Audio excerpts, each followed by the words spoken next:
Bueno, muy buen día a todos. Muchas gracias por la disposición de estar hoy en clase y más en esta metodología virtual que ha sido siempre un poco, diría yo, ya desgastante después de más de un año de trabajo. Pero pues más allá de quejarnos, creo que es dar gracias que esta dinámica nos permite seguir transmitiendo conocimiento, ¿no? Hoy vamos a cerrar el módulo de clases magistrales en el bloque de cirugía de tórax para los estudiantes de octavo semestre de la Universidad de Pamplona y para los estudiantes de noveno semestre de la Universidad del Bosque que están haciendo su rotación práctica en el Hospital Erasmo Meos. Entonces, para mí, pues, muy gratificante poder hoy finalizar el módulo de clases presenciales y magistrales. Y pues realmente la clase de hoy me parece una clase muy importante porque es la visión que tenemos o que tenemos los cirujanos que trabajamos en el espacio torácico, en el espacio pleuropulmonar, sobre cómo abordar o cómo entender el derrame pleural, ¿sí?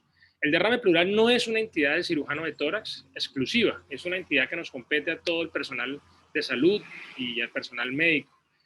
Y es importante que siempre tengan ustedes claro que nunca un derrame pleural es igual a un tubo de tórax. Un derrame pleural es un síndrome, es un conjunto de posibilidades diagnósticas y por lo tanto terapéuticas. Entonces, para mí es muy importante que hoy les pueda dejar un mensaje claro, que entiendan cuándo podríamos hablar de un derrame pleural en un paciente, cuándo considerar que este paciente tiene un derrame significativo, cuando consideramos que ese derrame significativo pueda ser susceptible de un drenaje diagnóstico y ese diagnóstico nos permita aclarar las posibilidades que son como puertas que se abren para seguir adelante en procesos y que en algunos de ellos la cirugía de tórax es el paso a seguir. Entonces, hoy voy a tratar de darles como esos principios generales. La dinámica para todos es dejar sus cámaras y sus micrófonos apagados para poder disfrutar un poco la presentación y al final de la clase generamos un foro que puede hacerse a través del chat o a través de la intervención para que aclaremos inquietudes. Recordemos cosas que ya hemos hablado durante este semestre en la parte de cirugía torácica y es que el espacio pleural es un espacio virtual. Es un espacio que no existe desde el punto de vista operativo. ¿Por qué? Porque en ese espacio encontramos el pulmón expandido. Entonces, ese espacio virtual, como vemos ahí en la imagen, es un espacio en donde tenemos las dos pleuras muy cercanas o juntas, moviéndose a través de un deslizamiento que está propiciado por una cantidad de líquido mínima. Y es en ese espacio pleural virtual, con esa pequeña cantidad de líquido, donde vamos a encontrar perdonen la redundancia, líquido pleural, que cuando empieza a aumentar es donde ya hablaríamos de un derrame pleural. Recuerden que este espacio y este líquido pues es necesario. Recuerden que ese espacio es un espacio con presión negativa, es decir, es un espacio al vacío, que ya pues hemos hablado en muchas ocasiones la necesidad cuando entramos ahí de recuperar esa presión negativa con un sistema de drenaje que sirve de válvula para generar esa presión negativa y que es muy importante también en la estabilización de las posiciones del tórax, es decir, un espacio pleural adecuadamente equilibrado, pues va a garantizar un equilibrio mediastinal e inclusive un equilibrio contralateral, ¿no? Es importante también que sepamos que existe una pequeña cantidad de líquido pleural, como ya les dije, esa cantidad de líquido pleural debe existir porque es la que permite el movimiento, el ciclo respiratorio y el deslizamiento de la pleura visceral y parietal, ¿no? Este líquido es un líquido que se produce y se absorbe. Se produce en una relación 1 y se absorbe en una relación 20. O sea, la capacidad de absorción es mucho más alta que la de producción, 1 a 20. Por eso ningún paciente en condición normal debería tener un derrame pleural. La cantidad de líquido, como ya se describe ahí, es una cantidad mínima por kilogramos o por centímetros, que debe ser la mínima que debe existir para el deslizamiento de las pleuras y el movimiento respiratorio. Entonces, nosotros pues tenemos que tener claro esta condición. Inclusive les coloco un ejemplo que sucede también mucho cuando ustedes analizan el tema de la parte gastrointestinal. Y es que si uno colocara un drenaje en el tracto gastrointestinal, el tracto intestinal está en constante producción de líquidos y secreciones, que este líquido y estas secreciones también tienden a absorberse y realmente uno no pudiese estar seguro de que ese líquido y esas secreciones sean cantidades abundantes, sino que el mismo organismo las produce y las absorbe. Entonces, si uno dejara un drenaje en el espacio pleural, es posible que uno día a día siempre encuentre algo de drenaje. Eso es importante que lo entendamos. Pero que no se nos olvide esta relación 1:20 dentro de la capacidad de drenaje. ¿Qué tenemos en el líquido pleural? Tenemos es un ultrafiltrado plasmático. Por eso, básicamente, cuando uno va a analizar el líquido pleural, pues debe entender que muchos de los elementos o componentes de este líquido pleural, como se describe ahí, son componentes que hay en el plasma sanguíneo, ¿cierto? Va a cambiar dependiendo de muchas situaciones como la edad, la presión sistémica arterial, ¿cierto? Y esa es más o menos la rata de producción de 0.01 mililitros por kilogramo por hora de producción del líquido, ¿no? Y aquí está la rata de absorción, que es 0.28 mililitros por kilo por hora. Entonces queda claro que la capacidad de absorción es mucho mayor que la capacidad de producción. Recuerden, como ya habíamos hablado, este líquido se produce en el mesotelio, que hay en toda la superficie pleural, y se absorbe en unos puntos localizados a nivel diafragmático y mediastinal llamado estomas, en esa relación 1:20. Como ya les había comentado, es un líquido que tiene un componente químico y celular que podríamos asemejarlo al contenido plasmático. No es que sea igual, pero cuando ustedes piensen en un contenido de siempre piensen cuál es la relación de ese líquido con respecto al plasmático. Y ahí es donde uno, si encuentra que esos líquidos corporales, en este caso el pleural, tienen unos valores muy similares al plasmático, pues uno le está orientando que está dentro de la normalidad, ¿no?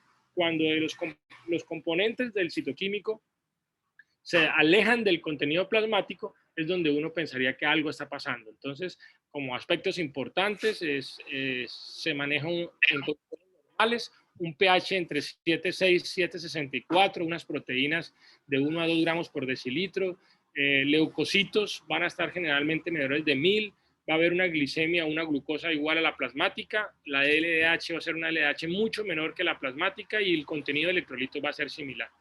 Es importante que tengamos esto. Y es importante, ¿por qué? Porque, por ejemplo, como vamos a ver más adelante, cuando se decide tomar una muestra de líquido pleural, yo veo que a veces el operador, por decir así, el médico que está haciendo el análisis de ese líquido, describe los componentes del líquido y empieza a hablar de celularidad y empieza a hablar de componentes, cuando pues al final eso es normal dentro de ese líquido. O sea, deben existir componentes, no puede haber generalmente un líquido sin contenido ni proteico, ni sin pH, sin glucosa y sin células. Es como el mensaje. Entonces, cuando nosotros nos enfrentamos a un derrame pleural es porque esto que les acabo de contar, que es lo normal, una cantidad pequeña, una producción-absorción, un equilibrio, una función de expansión pulmonar, de estabilización pleuropulmonar mediastinal, pues eso se afecta cuando hay una alteración en este balance. Y principalmente en el caso del derrame pleural se produce porque se afecta la relación absorción-producción. O se está produciendo mucho más de lo que se absorbe, a pesar de que la capacidad de absorción es grande, o se está dejando de absorber, entonces se acumula en el espacio pleural. Como ya dijimos, esto es lo que uno esperaría que al día uno podría producir más o menos 10 litros, pero como ya dije, esos 10 litros se absorben. En tiempo real no deberían existir más de 15 mililitros, o sea, realmente por hemitórax es muy poca la cantidad, como ya dije, es una cantidad solamente que se utiliza o que sirve para el deslizamiento pleural, y por peso más o menos está alrededor del 0.1 al 0.2 mililitros, ¿no? Eso es lo que uno normalmente debería encontrar. Entonces, cuando hay situaciones como que se altera la permeabilidad pleural por infecciones, por neoplasias, cuando hay alteraciones en el contenido proteico sistémico, como desnutrición, cuando hay unas situaciones de aumento de la permeabilidad vascular porque hay infección, trauma, cuando se presenta aumento de las presiones hidroestáticas en el caso de retenciones por fallas cardíacas o síndrome de Edena-Cava, cuando hay disminución de la presión de la presión en el espacio pleural por algún tipo de obstrucción bronquial que genera atelectasias. Por eso es importante también entender que muchas veces las obstrucciones bronquiales o las atelectasias pulmonares, pues como no logran expandir el pulmón, ese espacio termina llenándose de líquido. Cuando hay alteraciones en el drenaje linfático, como son los tumores, o cuando existen también pues, situaciones de aumento en la cantidad de líquido abdominal por cirrosis o por diálisis peritoneales que hacen que este contenido también difunda a través del diafragma por unos orificios fisiológicos que hacen que aumente, o en el caso del edema pulmonar, donde ese aumento del contenido de líquidos intrapulmonar también se refleja en el espacio pleural. Entonces, esto en general, miren, son todas esas causas que generan una pérdida en ese balance, en ese equilibrio de absorción, producción. A mí me parece que esta es una diapositiva muy clara, es una diapositiva que nos permite entender por qué lo que hablábamos en principio como normal puede generarse como anormal.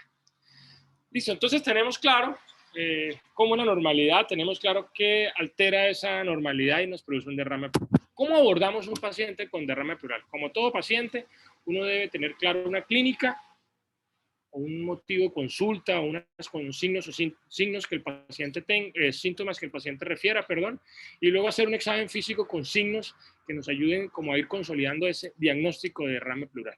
Una vez tenemos esas condiciones en nuestra historia clínica y en nuestro examen físico, pues debemos complementar con unas imágenes, y es de esta forma básica como ustedes deben abordar siempre un derrame pleural. Una buena historia clínica, un buen examen físico y complementar con imágenes diagnósticas. Entonces, generalmente, entendiendo que el derrame va a generar algunos cambios en esa anatomía, pues nosotros vamos a encontrar algunas manifestaciones. Generalmente las manifestaciones de un derrame pleural son manifestaciones que podríamos describir como inespecíficas, porque el paciente, pues al acumular líquido, puede tener algún trastorno en su mecánica ventilatoria, puede tener dolor torácico, puede tener tos, aumento de su frecuencia respiratoria y una respiración muy superficial. Si ustedes miran estos signos, no son signos patognomónicos del derrame pleural, lo puede presentar muchas de las enfermedades respiratorias, pero es importante que lo tengan pendiente. Igual, cuando vamos a hacer un examen físico, ¿qué vamos a encontrar? Vamos a encontrar que del lado donde hay el derrame va a haber una disminución en la expansión pulmonar, va a haber disminución de los ruidos respiratorios en ese sitio, podemos encontrar frémito vocal, podemos encontrar matidez percutora, y esto pues son los aspectos semiológicos a considerar. Pero también eso no nos puede dar una neumonía, una consolidación, no nos puede dar una masa, pero algunas situaciones no son fáciles de poder diferenciarlo solamente con la clínica. Pero si usted tiene ya una historia clínica, tiene un examen físico que le haga sospechar, entonces es donde usted va a determinar qué estudios puede hacer para completar esta aproximación diagnóstica. Y al final uno siempre se pregunta, ¿cuál es el mejor estudio, doctor? ¿Qué hago? ¿Hago una radiografía, hago una ecografía, hago una tomografía? Antes de entrar en esto, yo siempre he dicho que debemos ser muy coherentes y lógicos en los procesos. Es decir, uno debe pasar en un sentido que si yo voy a llegar el viernes, pues lo normal es que yo pase por el lunes, martes, miércoles, jueves y llego al viernes. Lo mismo sucede en los procesos diagnósticos. Pero al final muchos de los procedimientos, de los procesos diagnósticos en imágenes en el derrame pleural no son competitivos. Yo siempre hablo de ese tema, son complementarios, porque a veces realizar una u otra o ambos puede ayudar al observador, en este caso el médico tratante, a tomar la mejor decisión. Entonces, lo primero que uno siempre hace cuando tiene un paciente por disponibilidad, por costo, por lo mínimo, es como el método de tamizaje inicial, como el método diagnóstico inicial, es una placa de tórax. Esta placa de tórax siempre vamos a tratar de evaluar la expansión pulmonar y sobre todo de evidenciar si hay borramiento de los ángulos costofrénicos. Un borramiento del ángulo costofrénico ya nos hace sospechar o confirmar un derrame pleural. Generalmente esto no descarta masas, no descarta patología diferente, pero siempre nos debe hacer sospechar un derrame pleural. Y sobre todo, cuando uno tiene un derrame pleural que borra el ángulo costofrénico, es cuando uno habla de un derrame pleural significativo. Y el derrame pleural significativo es el derrame pleural que ustedes deben prestar atención. O sea, si encontramos un derrame pleural mínimo, pequeño, que no borra el ángulo costofrénico, pues seguramente el paciente, como en muchas entidades en salud, entran en procesos de diagnóstico, de seguimiento, de observación. Pero si ustedes ya tienen un derrame que borra el ángulo costofrénico y generalmente es unilateral, deben prestar atención, ¿cierto?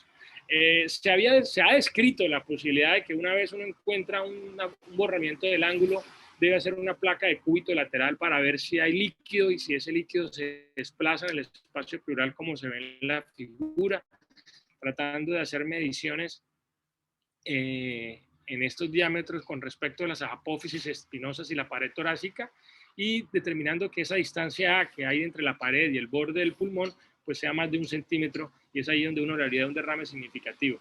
Pero también entendamos que muchas veces esos derrames pleurales no son libres, están loculados o están atrapados, y no va a ser esta metodología descrita en la literatura y que está pues considerada como algo que hagamos todos los días. Generalmente nosotros lo que yo recomiendo es hacer la placa de tórax, y una vez tenemos la sospecha, vamos a hacer un estudio complementario que puede ser una ecografía torácica o una tomografía axial computarizada. Generalmente los derrames pleurales, como vimos en las causas, tienen una cantidad de situaciones que están relacionadas con procesos infecciosos, con trauma, con cáncer. Entonces, generalmente nosotros, o por lo menos nuestra sugerencia es siempre tratar de complementar con una tomografía torácica. La tomografía torácica nos permite evaluar el espacio pleural, nos permite evaluar la relación con la pared, con el mediastino, con el parénquima pulmonar, y es muy importante para la toma de decisiones.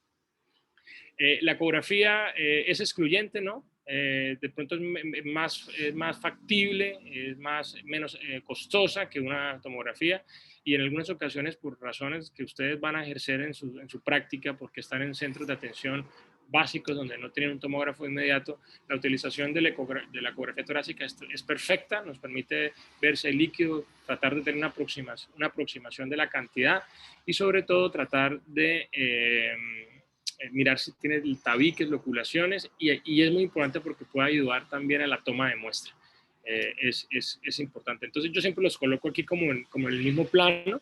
En lo personal y en los centros donde está el grupo de cirugía torácica, que somos pues un grupo súper especializado de alta complejidad, pues tenemos siempre a la mano un tomógrafo, y siempre preferimos nosotros hacer una tomografía, porque pues podemos tener un rendimiento no solo del espacio pleural, sino de otras zonas anatómicas. Entonces, volvemos al tema. Hemos hablado de lo normal, hemos hablado de lo que genera ese desequilibrio. Ahora hemos hablado de cómo podemos hacer el diagnóstico con una historia, con un examen, con unas imágenes diagnósticas. Entonces, ¿cuál es el paciente que usted dice quieto y vamos a dejarlo quieto y vamos a ver más bien su evolución clínica y radiológica en el tiempo? ¿O cuál es el paciente que hay que intervenir? Y la intervención siempre, y esto sí creo que es importante que lo tengan claro, es cuando existe un derrame pleural significativo en un contexto clínico, uno debería considerar una toracentesis, que es la toma de muestra del líquido pleural y el estudio del mismo. ¿Se hace cuándo? Cuando es unilateral, cuando es significativo, ¿cierto? Cuando al colocar pues, en las placas, en los pacientes que se les hace esa placa de cúbito lateral, esa medición de la variable A que habíamos hablado acá es más de 10 milímetros. Cuando ya se hizo una ecografía y se encontró que es un derrame de una magnitud de más de 200 centímetros cúbicos, que es el que se asume borra el ángulo consofrénico y permite por la ecografía hacer una punción guiada, ¿cierto? Y en el caso de los derrames pleurales bilaterales, que generalmente tienden a hacernos sospechar en que son derrames de retención transudativos, como ya vamos a ver, o sea, de origen médico, que no hay que intervenir, lo que uno esperaría es que esos pacientes se les inicie manejo y entre 48 a 72 horas la característica de cantidad del derrame también mejore. Entonces, estos derrames bilaterales que se les hace un manejo juicioso y persisten durante 48 a 72 horas, uno también podría considerar la posibilidad de una toracentesis. Toda toracentesis es un procedimiento invasivo, es introducir una aguja en un espacio pleural con un riesgo de sangrado, con un riesgo de funcionar el pulmón y generar un neumotórax. Entonces, pues debe hacerse con una técnica muy segura, ya sea que se haga de forma ciegas o clínica o se haga de forma radiológica. En lo personal, cuando son derrames moderados a severos, es decir, que son derrames más del 50% del espacio del hemitórax, el espacio torácico en tensión, yo puedo hacerlo clínicamente. Cuando son menos del 50%, siempre tiendo o sugiero que se haga por radiología para darle seguridad al paciente. Y en lo posible, siempre se le debería hacer al paciente una placa de control post-punción para estar seguro de que no se tuvo ninguna ninguna implicación. En el caso de hacer unas punciones para los pacientes clínicas o sin radiología, pues uno trata de sentar al paciente cómodo, siempre con sus brazos hacia adelante, y lo que hace uno es identificar la línea medio escapular en uno o dos espacios por debajo del borde escapular, haciendo referencia previo a un examen físico que nos permita ver que hay matidez o hay hipoventilación en ese nivel, y hacemos un abordaje por el borde superior de la costilla, entrando con presión negativa y tomando la muestra del líquido pleural. Si se hace con radiología, pues el radiólogo intervencionista pues después les explicará cómo debe ser, cuál es su técnica, pero pues básicamente ya es un procedimiento que debe hacerlo el especialista que tiene el método diagnóstico y cómo hacer la punción. Siempre ese líquido pleural uno va a mirar sus características, su color, su apariencia. Siempre debemos estar pendientes que a este líquido pleural se le debe hacer toda una serie de estudios bioquímicos que incluye LDH, proteínas, glucosa, colesterol, triglicéridos, amilasa en principio. Se le debe hacer un estudio microbiológico directo, si es posible cultivos, y en el contexto también se debe considerar la posibilidad de una citología o un bloque celular. Es importante que tengamos esto, porque si nosotros tenemos un muy buen examen físico, una buena historia, un buen abordaje radiológico, consideramos que el derrame es significativo, decidimos que hay que hacer una toracentesis, hacemos la toracentesis espectacular a ciegas o por radiología, y tomamos la muestra y no sabemos qué pedirle a la muestra o no envasamos bien la muestra, pues se perdió todo el trabajo y va a llegar un resultado que no sirve. Entonces hay que ser coherentes, y parte de lo que yo quiero enseñarles hoy en esta clase es eso. Cuando ustedes deciden hacer una toracentesis, todos los pasos son muy importantes, pero esto es como el pan, que al final en la puerta del horno se puede quemar. Si ustedes no hacen un buen estudio del líquido pleural, se puede perder todo el trabajo. Y un buen estudio del líquido pleural implica que al tomar la muestra del líquido pleural, se tienen que mandar una muestra en un tubo seco y en un tubo con anticoagulante. Mínimo esos dos tubos siempre para el laboratorio, porque nos permite que se haga un buen estudio tanto del contenido bioquímico como del contenido celular. Es muy importante. Y no olvidar, en los casos determinados, la muestra que debe ir a patología para descartar enfermedades malignas. Entonces, esto quiero que lo tengan claro, como les digo, o sea, a veces nos concentramos en la toracentesis y cuando llega el resultado, pero ¿por qué no están completos los elementos del líquido? ¿Por qué no se hizo la descripción de las células, el porcentaje, que es muy importante para yo poder clasificar el líquido? Pues muchas veces porque yo no hice la solicitud que era o no tuve el cuidado de tomar las muestras en los tubos que era, porque eso también es parte del proceso. Y es ahí en donde yo quiero que hoy ustedes asuman la responsabilidad, que cuando se decide hacer una toracentesis, más allá de que la hagan o no, el proceso diagnóstico va con el acompañamiento del médico en pedir lo que se tiene que pedir y en las muestras que se tienen que pedir. Entonces, ese punto que como me ven me apasiona, porque creo que es uno de los centros de esta clase, saber que un derrame pleural no es igual a cirugía siempre ni a tubo, saber que un derrame pleural hay que determinarlo si es significativo o no, saber que ese derrame pleural se le puede hacer una toracentesis y hay que hacerla bien y tomar las muestras adecuadas. Ahora llegamos al punto de diferenciar si ese líquido es un exudado o es un trasudado. ¿Qué quiere decir? Si es un exudado es porque realmente hay un proceso inflamatorio propio, pulmonar, pleural, que seguramente va a requerir algún tipo de intervención mayor. Si es un transudado, es porque consideramos que es una manifestación de alguna enfermedad adicional o coexistente en el paciente, y seguramente una intervención en principio no es la solución, sino lo que hay que hacer es tratar esa enfermedad que podría estar descompensada, ¿no?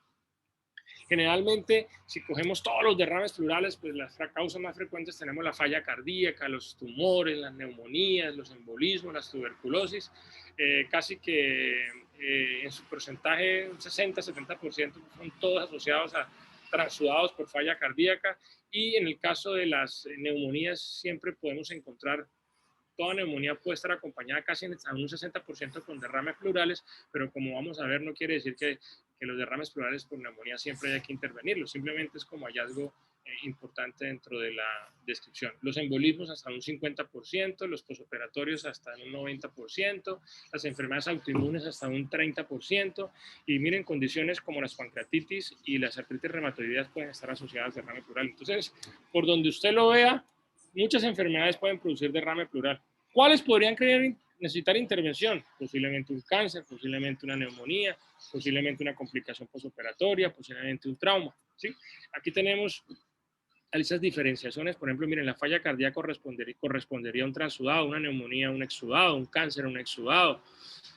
En el caso de un embolismo pulmonar podría ser exudado o transudado. Si hay una enfermedad viral, generalmente se asocia a exudado. Por ejemplo, en este momento histórico donde la pandemia y la infección pulmonar por virus del COVID-19, pues la descripción de derrames pleurales asociada a COVID ha sido mínima o realmente no ha impactado como un hallazgo para considerarlo, pero recuerden que lo que sí está sucediendo es que el COVID está generando daños o lesiones pulmonares que se pueden sobreinfectar, y esas sobreinfecciones, o sea, neumonías necrotizantes o colonizaciones con sobreinfecciones severas del pulmón, sí pueden cursar con derrames pleurales. Entonces, no estamos separando una cosa de lo otro, pero sí es importante aclarárselos. Las cirugías pueden tener generalmente, los postoperatorios generalmente pueden tener exudados porque son espacios que han sido inflamados, y generalmente las ascitis y la cirrosis pueden estar asociados a transudados, ¿no?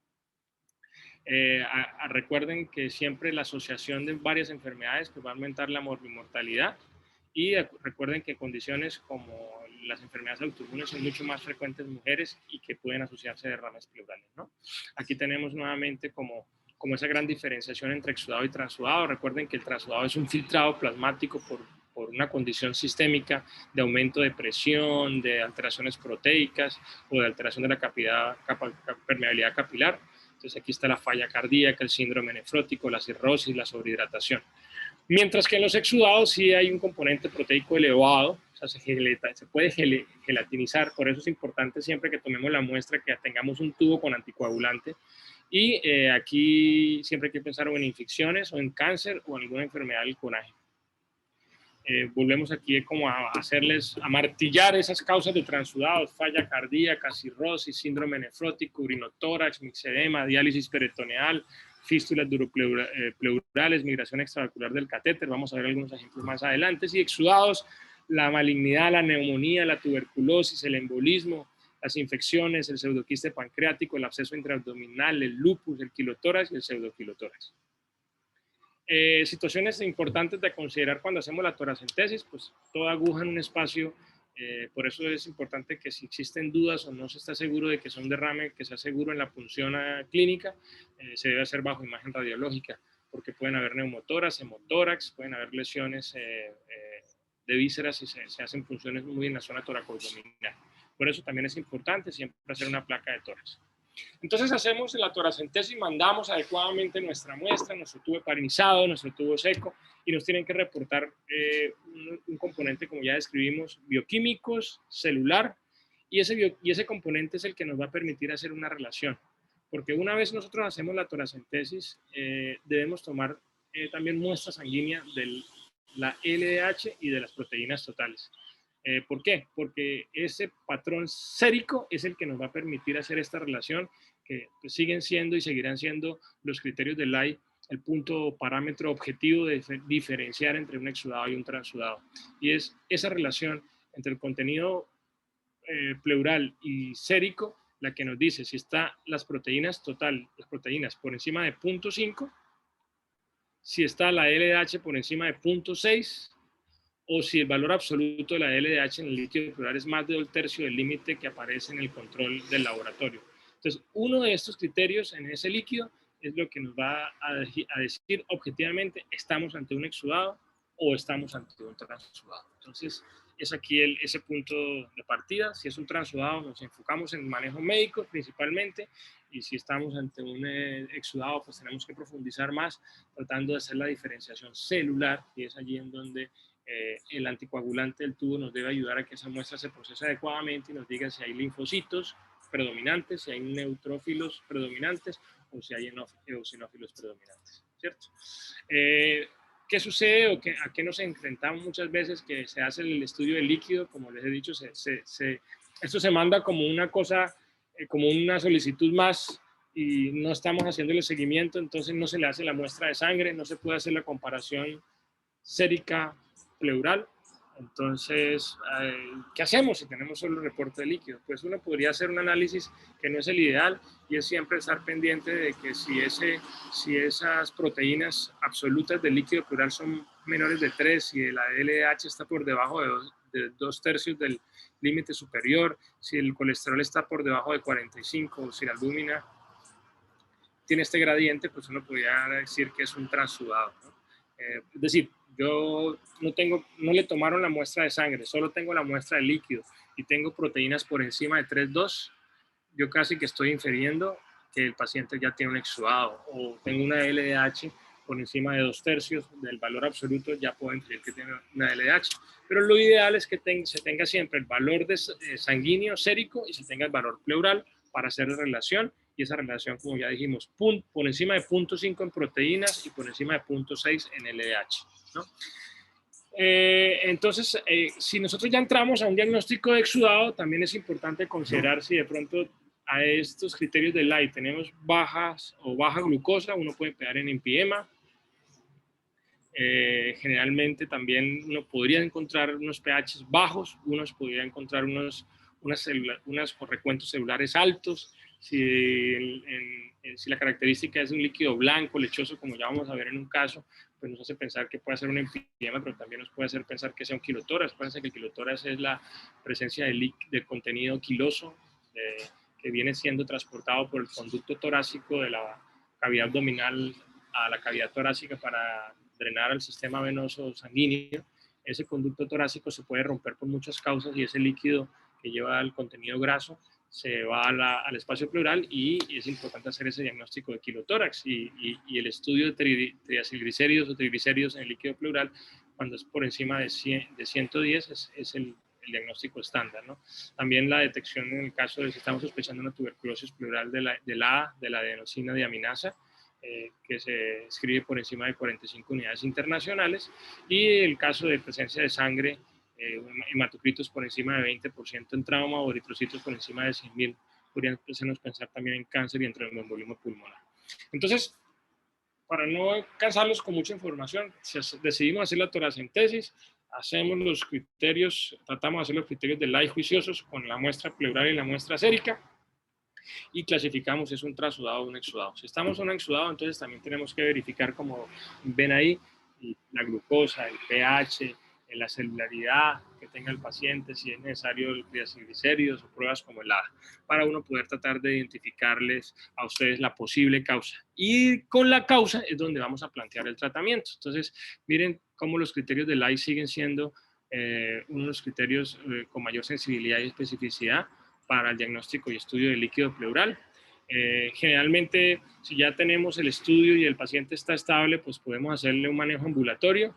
Generalmente el manejo de los transudados es un manejo médico, no debe depender de un procedimiento quirúrgico, y el exudado sí vamos a empezar a trabajar mucho en la causa. Entonces, miren, cuando tenemos un exudado y ese exudado es predominio neutrofílico, hablamos de un posible derrame paraneumónico, o sea, un derrame que está relacionado con un proceso infeccioso. Y es aquí donde la AI también nos hace una clasificación en los derrames paraneumónicos de diferentes grados, desde el 1 hasta el 7, pasando por derrames que podríamos considerar no significativos o limítrofes, como es el tipo 1, 2 y 3, a situaciones como el 4, 5 y 6 y 7, donde definitivamente pues, el paciente seguramente no va a responder al tratamiento antibiótico y es un paciente que va a requerir una intervención o un drenaje o una limpieza torácica. Es muy importante que tengamos eso. Entonces, por ejemplo, cuando tenemos un empiema, que es la presencia de pus, la presencia de bacterias, un pus macroscópico o bacterias en el estudio del líquido, o puede ser un empiema bacteriano, pero con evidencia de alta celularidad inflamatoria, con evidencia de bajo pH y baja glucosa, pues uno está ante un empiema. Y el empiema normalmente siempre va a requerir un manejo quirúrgico, que no solamente está por el drenaje, sino también con la expansión pulmonar. Entonces, una vez, por ejemplo, hacemos un empiema, es muy importante para nosotros tener esta triada terapéutica, que es su manejo antibiótico que debe estar recibiendo por su proceso de base infeccioso, su drenaje del espacio pleural, pero una liberación de la cisura, del parénquima y del diafragma para garantizar la expansión pulmonar. Eso es lo que nos van a escuchar comúnmente o frecuentemente cuando hablamos de decorticaciones pulmonares, es lo que correspondería a esa liberación pulmonar. Y el drenaje pleural y limpieza pleural se llamaría pleurectomía parietal. Entonces, ese es más o menos el contexto. El caso de la tuberculosis pleural, recuérdense que la tuberculosis tampoco se trata con cirugía, pero muchas veces la tuberculosis pleural es una tuberculosis extrapulmonar. Es decir, no lo vamos a detectar con esputos. A veces el estudio del líquido, pues no tenemos la disponibilidad de hada o es una hada limítrofe, pues podemos entrar al espacio pleural a drenarlo, podemos entrar a tomar muestras diagnósticas, y algo que hemos tratado o hemos visto es que no solamente nosotros, sino ya muchos grupos de cirugía a nivel nacional e internacional, es que la cirugía es un complemento en el tratamiento de la tuberculosis pleural, porque hace que el espacio pueda ser recuperado de la mejor forma. Muchas veces estos derrames deben mejorar solo con el tratamiento, pero a veces se pierde volumen pulmonar. Y entrar a hacer esa liberación ayuda mucho en la recuperación del paciente, ¿sí? También tenemos condiciones como la micosis, como experiencia generalmente cuando tenemos procesos por hongos, de infecciones por hongos en el pulmón que se complican en el espacio pleural, son procesos muy agresivos, son pacientes que hacen respuestas inflamatorias muy altas, y pues es un reto porque siempre esos pacientes requieren un apoyo en cuidado crítico y el manejo antimicótico que deben recibir, asociado también, como ya dijimos en el enfisema, a un buen drenaje y limpieza. En las pleuritis virales generalmente siempre va a ser un reto para nosotros porque es un procedimiento, es una condición que va a autolimitar y que generalmente nosotros debemos hacer el acompañamiento, pero detrás de esas pleuritis virales que generalmente están relacionadas con exudados que nos pueden hacer sospechar tumores, nos pueden hacer sospechar cáncer, pues siempre puede estar siempre la condición de una infección viral. Pero bueno, siempre hay que tenerlo ahí. También están las pleuritis por enfermedades autoinmunes, como las que se presentan en las artritis reumatoideas. Aquí pues el manejo es el manejo de la enfermedad reumatoidea y la embolia pulmonar, que básicamente también es importante siempre diagnosticarla, porque es una de las situaciones que nos pueden dar exudados neutrofílicos, linfocíticos, inclusive nos puede dar también derrames hemorrágicos y puede estar cursando con una embolía pulmonar. Entonces, creo que cada vez que yo les cuento, pues nos vamos a ver aunque no es, el derrame pleural no es tan sencillo, ¿sí? Derrame pleural y todo el mundo lo por debajea, es un diagnóstico general, todo el mundo lo escribe, pero no impactan realmente en el fondo, que es todo lo que yo les estoy mostrando. ¿Qué pasa si estamos ante un derrame maligno? En un derrame maligno, pues siempre será un reto. Nosotros tenemos siempre que tratar no solamente de hacer un procedimiento diagnóstico, sino tratar también de hacer un procedimiento terapéutico, y muchas veces estos procedimientos terapéuticos pueden ser paliativos. Y el diagnóstico es importante porque más allá de que se pueda hacer una citología que salga positiva, los oncólogos o los especialistas en la parte tumoral requieren que se tenga la tipificación de ese compromiso pleural. Cada vez tenemos pacientes con dos tumores, 3 tumores, que pueden aparecer al tiempo, sincrónicos, que pueden aparecer en diferentes momentos metacrónicos, y no se pueden asumir terapias, por decir así, a ciegas. En lo posible todas deben ser confirmadas. Entonces un derrame maligno siempre tiene que tener como esa consideración. Nosotros lo abordamos generalmente con cirugía mínima invasiva, por toracoscopia hacemos resecciones con un rendimiento casi de un 95%. Y también es importante evaluar porque esa toracoscopia nos permite drenar, nos permite hacer el diagnóstico y nos permite determinar si ese pulmón expande después de ese drenaje, si no está atrapado, el posible beneficio de una pleurodesis, que es un sellamiento del espacio pleural. Esa sería como una de las consideraciones a tener en cuenta. Esa pleurodesis se define como un sellamiento o una fibrosis que generamos entre la pleura parietal y visceral. Se puede hacer de muchas formas, se puede hacer raspando, que se llama mecánica, se puede hacer aplicando sustancias como son antibióticos o algunas sustancias irritantes como es el talco llamado silicato de magnesio. Podemos aplicar también algunos químicos como glomicina, nitrato de sodio, podemos aplicar también la iodopovidona o el yodo en concentraciones que ya pues son seguras para los pacientes, pero todo el objetivo en estos casos siempre es generar una inflamación y que esa inflamación permita un sellamiento del espacio pleuropulmonar. Siempre la pleurodesis se hace en enfermedad maligna, ¿no?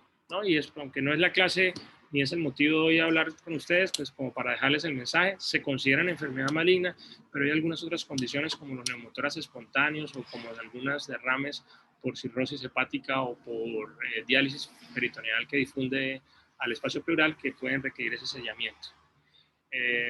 Vamos a hacer un poquito amena la clase que creo que se ha basado mucho en teoría Y este, por ejemplo, es una toracoscopia que se hizo en un paciente que tenía o que tuvo un neumotórax espontáneo por una bula y que en la toracoscopia decidimos hacerle una pleurodesis. En este caso se hace a través de la aplicación de un talco. Ahí estamos haciendo la infusión, lo que llamamos la lluvia de nieve. Se hace aspersión del talco y ustedes van a ver después de la aplicación por aspersión cómo las partículas de silicato de magnesio talco quedan sobre la superficie pleural, parietal y visceral, que al expandir el pulmón pues nos va a permitir que ese espacio quede sellado, inflamado, y nos va a garantizar que el paciente pues en lo posible no recurra un derrame pleural, como es el tema hoy de la clase, como tampoco recurra a un neumotórax, que es otra de las condiciones, como ya les decía, de enfermedades benignas que nos pueden hacer pensar en que el paciente requiera este procedimiento. Entonces ahí creo que ese video es súper claro, súper bonito de cómo hacemos nosotros la pleurodesis por aspersión de talco, ¿no? Este es un paciente que tenía un empiema. Entramos a hacer la toracoscopia y nos llevamos la sorpresa de lo que teníamos era también una pericarditis urinopurulenta. Y miren en esa pericardioscopia cómo encontramos ese pericardio también engrosado, granuloso, y la sorpresa es que la patología nos evidencia una tuberculosis pleural y una tuberculosis pericárdica. Este caso es un paciente que tuvimos con un derrame asociado posiblemente a una patología oncológica. Entramos porque pensábamos que el paciente estaba haciendo un empiema y la sorpresa que tenemos es que es un líquido lechoso. Ese líquido lechoso posteriormente se estudió y corresponde a un kilotórax. Entonces, esto es lo que vemos, un kilotórax con un café con leche, ¿sí? Porque además que no vemos en este momento membranas fibrinoides, ¿sí? Entonces el kilotórax, como ya les expliqué, es la presencia de líquido quiloso o de kilo en el espacio pleural, ¿no? Con su manejo específico, pero era importante que ustedes tengan esa percepción. Aquí tenemos un derrame secundario, una patología tumoral. Tenemos esa pleura engrosada, con lesiones exofíticas, tumorales. Miren cómo el exudado, o sea, el derrame, precipita proteínas, precipita coágulos, precipita sangres, y eso hace que el espacio se complique o se compacte. Aquí tenemos también un caso de un paciente, si logran ver en esa primera imagen cómo se pierde el volumen pulmonar, o se logra ver el pulmón izquierdo más pequeño, pero miren cómo se logra ver engrosada tanto la pleura parietal como visceral. Eso es un empiema paraneumónico. Hacemos el abordaje por toracoscopia, encontramos membranas fibropurulentas y posteriormente procedemos, ahí estamos liberando la pleura visceral, que es lo que llamamos decorticación, para lograr la expansión pulmonar. Entonces, eso es lo que corresponderíamos a una decorticación, y ya previamente se hizo el drenaje y la limpieza del espacio de la pleura parietal, que es la pleurectomía, y posteriormente a eso lo que tenemos que verificar siempre es la expansión pulmonar. Entonces, vamos a mirar cómo sube ese pulmón, cómo expande y cómo llena ese espacio que previamente la infección tenía ocupada, ¿no? Entonces, miren cómo se logra la expansión pulmonar. Es el objetivo. Como les digo, no solamente es drenar, sino es drenar, liberar y expandir el pulmón, ¿no? Es muy importante. Esta es una paciente en gestación que teníamos un derrame complicado, decidimos hacerle un abordaje por toracoscopia. Tenemos pues la situación de que al entrar al espacio pleural encontramos una pleura engrosada, parietal, con unas lesiones blanquecinas, nodulares, no sé si logran ver la característica como granos de arroz, eso es lo que se describe, y de aspecto grumoso, granulomatoso. Esto es una tuberculosis pleural. Creo que ahí no queda más claro. Miren cómo logramos liberar el diafragma que estaba completamente sellado, y realmente la toracoscopia pues ayuda mucho al paciente a que se libere su función y se recupere la expansión pulmonar. Ahí estamos tomando un fragmento, es una pleurectomía parietal parcial que se logra básicamente a través de eso, tomar una muestra que sirve, ahí se ven los gránulos, el tejido, para patología y para estudios de infecciones. Todos estos casos los hemos pues, tratado con ustedes, nuestros estudiantes, cuando teníamos la oportunidad de hacer nuestra rotación. Ahí había un estudiante de la Universidad de Pamplona haciendo el procedimiento conmigo.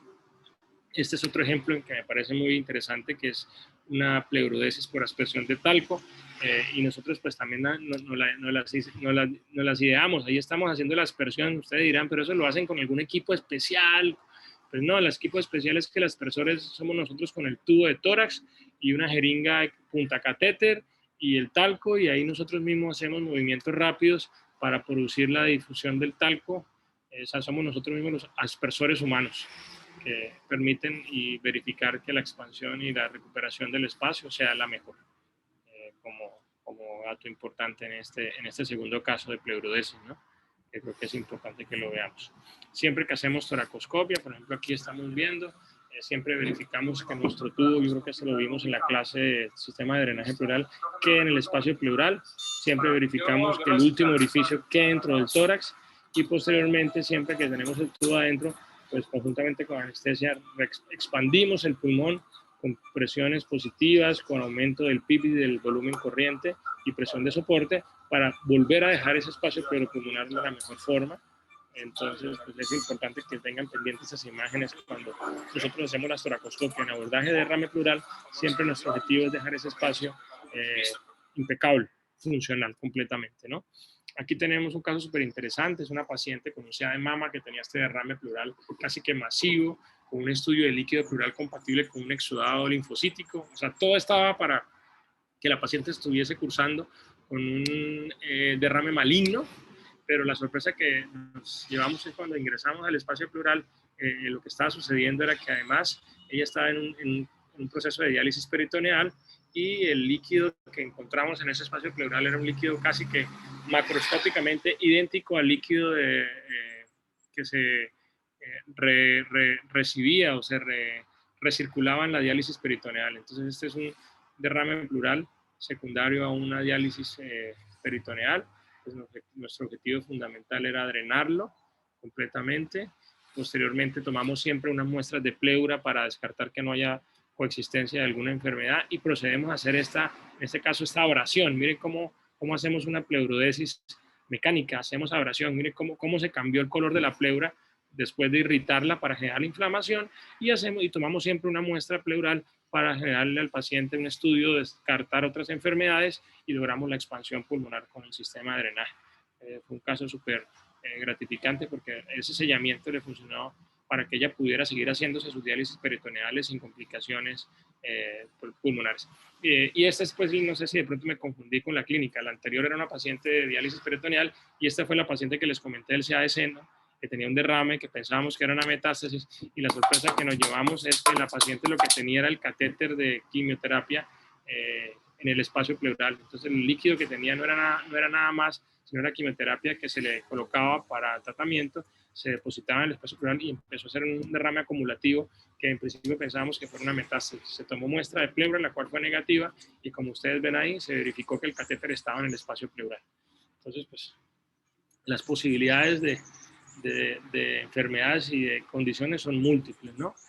Aquí tenemos un caso de un paciente que tenía una alteración hepática, un absceso hepático, y cursó con un derrame pleural, y la sorpresa es que cuando nosotros ingresamos encontramos un hemotórax coagulado, y lo que sucedió fue que ese drenaje que se colocó hepático tenía un trayecto pleural. Ese trayecto pleural pues generó sangrado. Entonces ese hemotórax coagulado pues era como una complicación de ese abordaje percutáneo. Pues nuestro trabajo es drenarlo, limpiarlo, diagnosticarlo y resolverlo, pero ya empiezo como a mostrarles que la realidad del derrame pleural tiene una cantidad de escenarios, y yo creo que después de esta clase ustedes deben tener eso siempre claro, que pueden haber muchas enfermedades ahí detrás de un simple derrame pleural, como muchas veces lo abordamos. Aquí tenemos nuestra placa y nuestra ubicación del catéter, y pues lo más importante, ¿no? Nuestro paciente, más allá de todo este tema educativo, es que nuestro paciente salga bien y salga recuperado, ¿no? Aquí tenemos otro caso. Este caso corresponde una paciente con un derrame pleural asociado a un CA de mama en progresión, sin confirmación. Estamos haciendo un abordaje por la piel que ya tiene pues, secuelas de su tumor y de su irradiación. Hacemos un abordaje en la piel lo menos enferma posible, tunelizándola para nosotros poder ingresar al espacio pleural. Y una vez estando en el espacio pleural, nosotros podemos pues, verificar si existe o no presencia tumoral y como pueden ver es una pleura tumoral, ¿no? Una pleura inflamada con líquido. Entonces procedemos nosotros a hacer la confirmación con la toma de biopsia, a drenar el líquido, ¿cierto?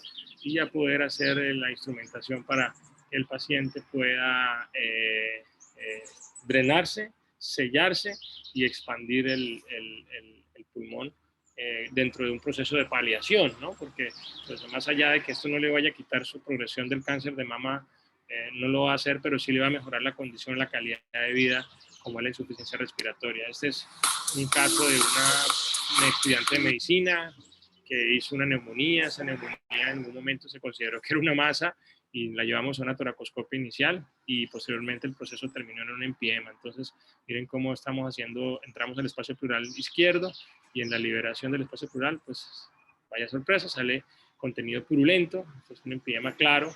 Pues ahí drenamos, tomamos muestras de ese líquido para orientar la terapia antibiótica, liberamos bien nuestro pulmón, como siempre le digo, liberamos diafragma, liberamos fisuras, expandimos pulmón, lavamos cavidad y le garantizamos a la paciente recuperación. Hoy nuestra compañera pues ya creo que está haciendo sus últimos meses de estudiante, ya futura médica, y pues siempre con la gratificación de poderle haberle ayudado en su proceso de recuperación de un proceso infeccioso, ¿no?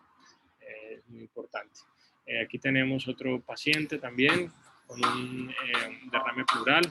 En este caso es un derrame pleural relacionado con un trauma. Tenemos un hemotórax que se sobreinfectó. Entonces estamos haciendo pues nuestra limpieza, nuestro drenaje, nuestra toma de muestras. En algunas ocasiones tenemos algunas tecnologías que nos permiten hacer un fotodiagnóstico intraoperatorio toracoscópico para ver las características circulatorias y la posibilidad de zonas que de pronto no logramos ver con la luz normal. Entonces, ese es un buen ejemplo en donde estamos haciendo la liberación pleural, que posteriormente se acompaña, y ahí estamos haciendo el fotodiagnóstico para tratar de identificar algunas zonas específicas del espacio pleural que puedan sugerir la presencia de una lesión tumoral asociada. Todo eso, pues, es tecnología que estamos haciendo aquí en nuestra región, en nuestros hospitales, en nuestras clínicas, y pues es algo que creo que ustedes deben estar siempre muy informados de todo este proceso de trabajo, en este caso enfocado siempre con el derrame pleural, ¿no? Aquí pues claramente logramos hacer la expansión, logramos hacer la liberación y logramos el objetivo, que es un objetivo diagnóstico y un objetivo terapéutico en estos casos tan complejos, ¿no? Porque uno puede tener un proceso neoplásico, pero eso no quiere decir que el proceso neoplásico no esté infectado, o el proceso neoplásico no pueda tener una segunda enfermedad tumoral, o no pueda tener una tuberculosis. Este es un caso de una paciente con una enfermedad tumoral, una condición muy limítrofe funcional que no toleraba hacer un procedimiento con anestesia general. Ya estamos en pandemia y lo que hicimos básicamente fue un drenaje y una paliación de un espacio pleural en una paciente despierta. Si se dan cuenta, la paciente no está intubada ni está anestesiada con anestesia general, está sedada y estamos haciendo un bloqueo intercostal, pero nos permite acceder al paciente para garantizar su drenaje y posteriormente el diagnóstico, ¿no? Entonces es importante que miren todas las alternativas y todo lo que tecnológicamente y técnicamente y por conocimiento estamos haciendo. Una paciente despierta, toracoscopia para el drenaje, para el diagnóstico diferencial de lo que es un derrame pleural posiblemente maligno en un paciente que requiere realmente una paliación que le mejore su calidad de vida, que pueden ser horas, días, semanas, meses, pero pues no podemos negarle esta posibilidad de tratamiento paliativo a los pacientes, ¿no? Es importante que ustedes lo tengan claro, pues con todos nuestros equipos de bioseguridad y todos nuestros cuidados, como debe ser actualmente, para que ustedes vean nuestro compromiso en nuestra práctica con los pacientes. Sobre todo, la paciente se siente mucho mejor, refiere que mejoró su respiración, no está sintiendo dolor y podemos hacer nuestro procedimiento. Entonces, esto se lo estamos también trabajando aquí en la región, en el hospital, con procedimientos con anestesia local, asistida por anestesia o anestesiólogo, pero que nos permite también ofrecerle procedimientos a pacientes que antes no lográbamos porque no se les podía ofrecer una anestesia general. Entonces, es un muy buen ejemplo enfocado en el paciente con derrame pleural. Este es otro caso claro donde ustedes pueden ver cómo es la enfermedad metastásica de un melanoma. Este es los hallazgos toracoscópicos de una enfermedad metastásica por un melanoma. Miren los implantes pleurales pigmentados, pues coinciden pues con la macroscopía de la patología de base que tiene el paciente, ¿no? Entonces la idea era aquí confirmar el diagnóstico y hacer un sellamiento para el paciente oncológico pues pueda ser tratado de la mejor forma, ¿no? Siempre podemos tener situaciones como esto, que es un tubo de tórax subcutáneo, que no debería pasar. Y para mí siempre la idea final es decirles que el derrame pleural no lo pueden subvalorar, no siempre consideren el derrame pleural como una situación de diagnóstico de descarte, sino que siempre que uno tiene un derrame pleural debe ser una situación de cuidado, de observación y de lucha permanente para tratar de hacer el mejor diagnóstico, considerar si ese derrame es significativo, tratar de hacer una toracentesis, si está indicada, y esa toracentesis permitirnos hacer un diagnóstico entre sudado y transudado, y cada una de esas patologías llevarnos a nuestro el desenlace. Aquí voy a finalizar un momento la clase y estoy abierto a inquietudes o preguntas del grupo.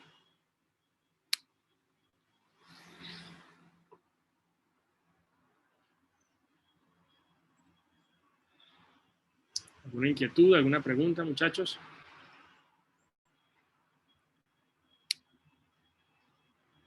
Gustavo, claro que sí. Cuéntame, ¿qué te puedo aclarar? Gustavo nos pregunta en el chat, me informa que tiene una pregunta.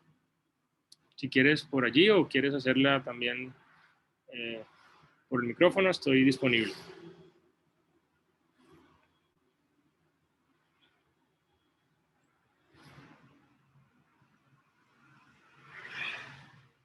No se preocupe, Gustavo. No, si quiere, puede, por favor, escribir su inquietud y con mucho gusto trataré de aclarársela.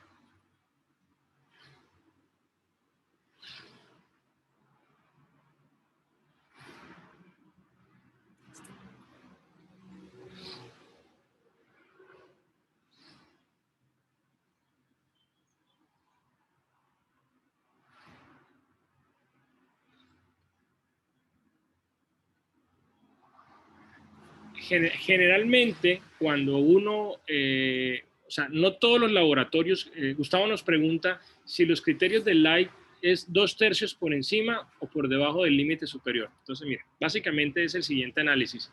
No todos los laboratorios tienen los mismos parámetros de normalidad. Entonces, cuando usted hace un estudio de líquido pleural, usted recibe un reporte y en ese reporte debe estar el rango de normalidad del laboratorio en ese momento. Usted debe tomar de ese rango de normalidad el valor más alto, coja 2/3 de eso y eso le debe dar un valor neto. Ese valor neto de 2/3 no es ni por encima ni por debajo. Coja ese valor neto del límite normal superior que le da el laboratorio donde usted tomó la muestra y lo va a comparar con lo que tiene el líquido pleural. Si está por encima de ese 2/3, es un criterio de Light positivo. Si está por debajo, no. No sé si fui claro con la respuesta.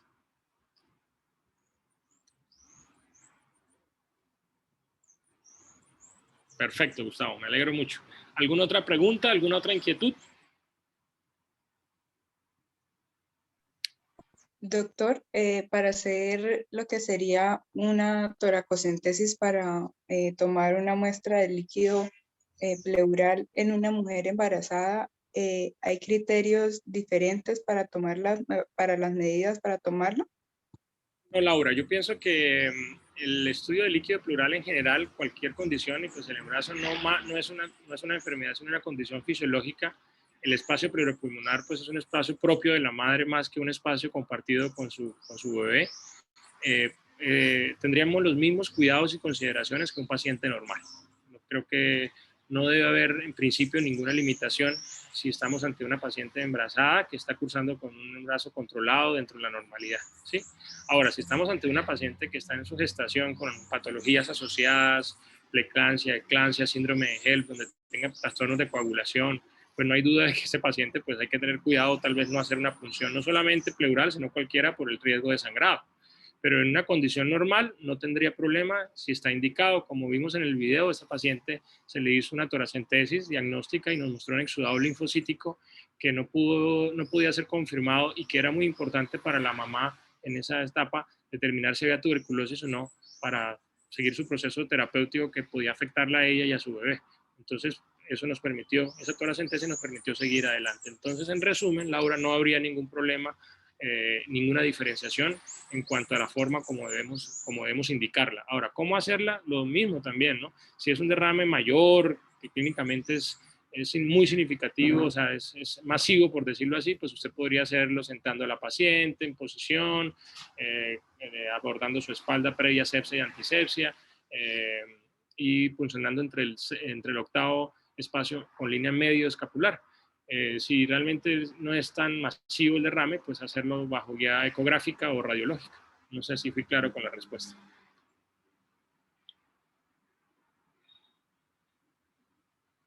Sí, señor, muchas gracias. Ahora, Ronaldo nos pregunta, los derrames paraneoplásicos o malignos, me imagino, en pacientes estables se hace primero el manejo neoplásico con biopsia y la lobotomía o del derrame. Pues mira, en general, Ronaldo, los derrames malignos, pues primero hay que ver que los derrames malignos siempre uno debería tener una asociación de dónde o de cuál es el origen del tumor que los está afectando. Bajo ese principio, algunos casos muy puntuales, es decir, derrames pleurales significativos no masivos en pacientes que no han comenzado manejo oncológico en linfomas, que no están afectando su condición funcional, lo que normalmente se hace es que el grupo oncológico inicia tratamiento. Si ya hay un diagnóstico oncológico de base, no sé, o sea de mama, un linfoma, tiene un derrame pleural no masivo, el paciente no se le ha iniciado quimio, pues el paciente clínicamente está estable, se inicia la terapia y uno mira respuestas. Y a pesar del tratamiento oncológico, el paciente persiste con su derrame y este derrame empieza a afectar el estado funcional del paciente, sí hay indicación de entrar, de drenar, tomar muestras que nos confirmen, nos hagan diagnóstico diferencial y es posible hacer un sellamiento. No sé si Ronaldo quedó claro con el tema, ¿no? Ahora, si estamos ante un paciente, como sucede muchas veces, que no se tiene claro que tiene un tumor de base y que dentro de las posibilidades es un derrame maligno, pues no hay que esperar porque si nunca se va a hacer el diagnóstico, pues a veces entramos al espacio pleural y hacemos la toracoscopia y esa toracoscopia es la que nos permite hacer el diagnóstico del tumor, ¿no? Esa sería como la respuesta para Ronaldo. No sé si dice que está bien, que quedó satisfecho. Diego me pregunta, doctor, mientras conocemos el tipo de microorganismo de un cultivo, ¿debemos colocar terapia antibiótica de manera profiláctica? Yo creo que no profiláctica. O sea, por ejemplo, si usted está específicamente un derrame pleural asociado a un proceso infeccioso, o sea, una neumonía que pueda estar siendo un derrame paraneumónico, ya existen unos protocolos para el tratamiento de la neumonía. Y si es un paraneumónico asociado, pues ese protocolo va a usted diferenciarlo si es adquirido en la comunidad o es intrahospitalaria, los factores de riesgo y edad del paciente, y hay ya unos estándares establecidos sobre qué tipo de antibiótico le debe dar al paciente. ¿Qué pasa? Cuando nosotros entramos a hacer los diagnósticos y tratamientos de esos empidemas, de esos paraneumónicos complicados, o ese paciente pues se toman muestras y esas muestras pues entran en un proceso de espera de resultados directos y cultivos, pero no debe modificar la terapia antibiótica que ya se está haciendo. Cuando salen los resultados y si esos resultados de pronto no coinciden o no, los gérmenes no están cubiertos, ahí es donde el grupo terapéutico debe girar o llamamos cambiar o girar los antibióticos. Mientras tanto, se debe continuar con el mismo esquema. Eso en pacientes que ya tienen un diagnóstico previo de infección pulmonar, o sea, una neumonía. Ahora, si nosotros entramos a hacer una toracoscopia para un derrame que no tiene etiología, todo paciente se le hace una dosis profiláctica dentro de los protocolos quirúrgicos de infección de sitio operatorio. Y si entramos y encontramos que dentro del proceso hay infección, encontramos y tomamos muestras y no tenemos esas muestras ya, comenzamos un esquema antibiótico que no sería profiláctico, porque ya la profilaxis es la que colocamos para la cirugía, sería un terapéutico basado en que nosotros encontramos infección y ese esquema sería más o menos de acuerdo a lo que se maneja también en neumonías hasta que salgan los resultados. Entonces no sé si para Diego fue clara la respuesta. Sí, señor, muchas gracias. Bueno, Diego, sí, es un reto, pues como les digo, o sea, uno me encanta que hayan salido tantas inquietudes porque miren en todas las alternativas que puede terminar un derrame pleural. ¿Qué tiene un derrame pleural? Llamen al cirujano de tórax para que le ponga un tubo. No, esto es un tema que hay que manejarlo. ¿Cuándo colocamos tubos de tórax de emergencia? Trauma, insuficiencias respiratorias por derrames masivos, ¿sí? O ustedes dirán, ¿y hay transudados donde le podemos colocar tubos o hay indicación? Pues en principio no tiene indicación, pero si el paciente está en insuficiencia respiratoria, tiene un derrame masivo, no sabemos qué es, o se estudió como un transudado, pero eso está afectando la mecánica, pues hay que colocarle un tubo, pero son condiciones muy puntuales. Bueno, entonces no sé si tengan alguna otra pregunta.